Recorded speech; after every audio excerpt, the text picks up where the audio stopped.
Selamat datang ke channel Jago Chong dan hari ini kita akan sambung untuk bab 5 matematik tingkatan 4 di mana kita akan lihat bahagian yang ketiga iaitu subgraf dan pokok. Jadi subgraf ini sebenarnya adalah sebahagian atau keseluruhan daripada graf asal. Jadi di sini kita sebenarnya hanya perlu semak kedudukan dan juga label bagi setiap bucu dan tepi untuk memastikannya sama dengan yang asal. Jadi mari kita lihat contoh soalan yang pertama. Jadi tentukan sama ada raja 1, 2, 3 dan 4 tu ialah subgraf bagi graf G. Jadi graf G ni adalah graf yang asal. Jadi kita perlu bandingkan setiap raja itu, pastikan setiap labeling dan juga kedudukan bucu dan tepi itu adalah sama.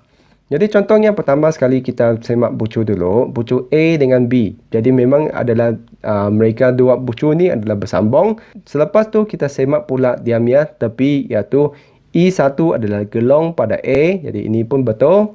Dan E2 adalah tepi yang sambungkan A dengan B.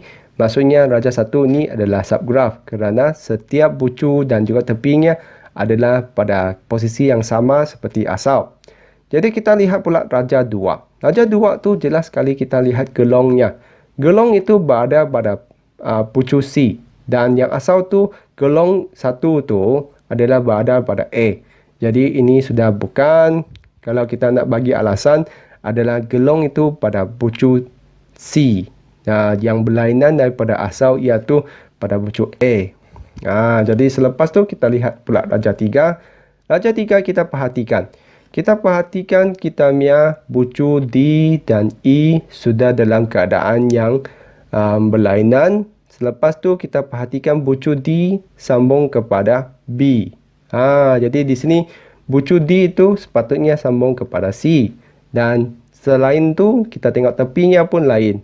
E4 dan ini E6. Jadi jelas sekali ini bukan. Kerana panggil yang berlainan lah. Termasuk bucu D sambung dengan bucu B. Dan juga tepi yang antara bucu B dengan D itu sepatutnya adalah E6. Bukannya E4. Jadi banyak yang lain. Jadi itu semestinya bukan subgraf lah. Selepas tu kita perhatikan raja 4. Raja 4 tu nampak seperti subgraf tapi kita perlu telitikan. Pastikan setiap bucu dan tepi itu adalah 100% sama. Jadi pertama sekali kita semak bucu dulu. A, B, C, D, E, F, G. Jadi bucu sudah betul. Tapi kita perhatikan dia punya tepi. Jadi E1. Ini ada silap. Ini sepatutnya adalah E2. Jadi itu yang menjadikannya bukan subgraf. Kerana walaupun sekecil satu tepi atau labeling satu tepi saja. Kalaunya tidak sama, maksudnya dia sudah bukan subgraf. Jadi begitulah contoh pertama. Selepas tu mari kita lihat pula pokok. Pokok dalam bahasa Inggeris tu adalah tree lah. Sebenarnya pokok ini adalah salah satu jenis subgraf, tetapi dia ada beberapa syarat yang perlu kita telitikan. Jadi syarat yang pertama adalah pokok ini sebenarnya adalah graf muda tanpa gelong atau berbilang tepi. Jadi dalam kita punya pokok, kita tak nampak gelong dan kita tak nampak berbilang tepi. Jadi di sini pokok itu bukan setakat graf muda sahaja kerana kita ada syarat yang kedua iaitu semua bucu mesti berkait. Jadi maksudnya semua bucu tu mesti disambung dan setiap pasangan bucu tu dikaitkan oleh satu tepi saja. Jadi di sini setiap pasangan bucu tu hanya akan disambung dengan satu tepi sahaja. Dalam kita punya graf muda tu kita boleh ada graf di mana setiap bucu tu disambungkan. Ini adalah graf muda. Tapi ini bukan satu pokok. Kenapa ini bukan satu pokok? Sebab kalau saya nak sampaikan A ke B, saya ada dua laluan. Daripada A ke B, satu. Dan saya juga boleh gunakan A ke D, ke C, ke B. Jadi ini yang menyebabkannya ada dua laluan. Maka ini adalah graf muda, tapi dia bukan pokok. Jadi untuk layak menjadi pokok tu, saya perlu padamkan satu tepi. Supaya kalau saya nak A ke B, saya hanya ada satu jalan saja. Tak ada jalan kedua. Selepas tu, syarat yang ketiga itu disebabkan kita setiap bucu tu hanya disambungkan dengan satu tepi. kita akan perhatikan bilangan tepi di sini adalah bilangan bucu tolak 1. Contohnya, saya gunakan contoh yang saya lukis tadi, A, B, C, D. Di sini ada 4 bucu, maka ia kena tolak 1. Bilangan tepi di sini hanya 3, iaitu 1, 2, 3. Kita ada tambahan 3 syarat untuk sesuatu graf tu melayak menjadi pokok. Jadi mari kita lihat contoh pula. Contoh soalan yang pertama, kena pasti sama ada pokok atau bukan pokok untuk raja di bawah. Berikan justifikasi anda.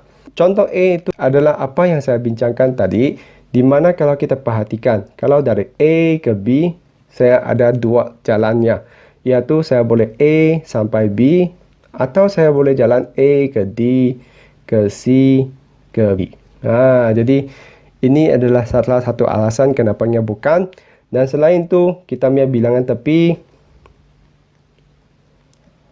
sepatutnya adalah 4 bucu tolak 1, iaitu 3. Tapi perhatikan di sini kita ada 4. Jadi ini sememangnya bukan pokok. Dan anda boleh tuliskan mana-mana alasan di atas tu lah. Contohnya bukan pokok kerana bilangan tepi adalah 4. Dan sepatutnya adalah 3 sahaja.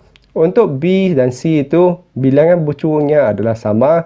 Jadi selalunya kita semak dulu yang bilangan tepinya. Tadi kita sudah kira bilangan tepi untuk 4 bucu itu 3. Jadi ini 1, 2, 3. Memangnya 3 tepi, sudah betul. Selepas tu, kalau kita nak semak, adakah setiap pasangan bucu tu hanya disambungkan dengan satu tepi saja? Contohnya dari A ke C.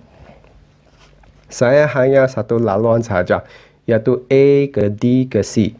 Jadi ini memang pokok. Kerana bilangan tepi di sini hanya 3 dan setiap pasangan bucu tu hanya dikaitkan dengan satu tepi sahaja. Okey, selepas tu kita lihat C.